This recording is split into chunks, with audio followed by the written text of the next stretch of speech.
FLN कार्यक्रम 20वां सप्ताह advance level story सीधा साधा सर्पी। एक घने जंगल में एक सांप रहता था। नाम था सर्पी।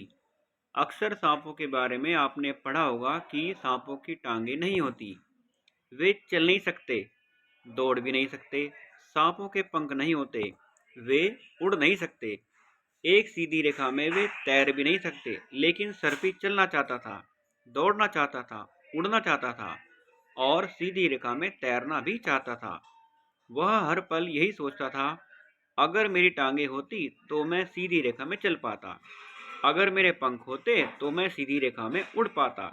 लेकिन मैं कितना अजीब हूँ, ना तो सीधे चल सकता हूँ, ना सीधे दौड़ पाता हूँ, ना सीधे उड़ सकता हूँ और ना सीधे तैर पाता हूँ। मैं केवल रेंगता हूँ, आड़े तिरछे, जिग जैग। एक दिन सर्पी ने कुछ पक्षियों को उड़ते हुए देखा। वे ऊपर नीचे दाएं बाएं गोल गोल उड़ रहे थे, एक भी सीधी रेखा में नहीं उड़ रहा था। फिर सर्पी की नजर दौड़ते भागते हिरण के बच्चों पर पड़ी। नन्हे हिरण आड़े तिरछे दौड़ रहे थे, एक भी सीधी कतार में नहीं दौड़ रहा था। यह देखकर सर्पी कुछ सोचने लगा। शाम में सर्पी नदी की ओर गया। नदी की मछलियां हिलते हिलाते इधर उधर तैर रही थी।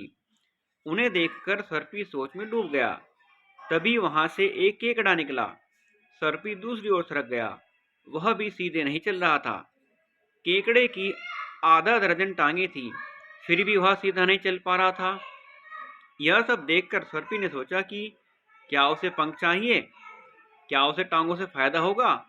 उसने सोचा, नहीं, मैं जैसा हूं ठीक हूं। मेरा रेंगना सदा एक जैसा रहता है, मेरा आड़ा तिरछा सरकना हर दिन एक जैसा रहता है। भला औरों की चिंता मैं क्यों करूं।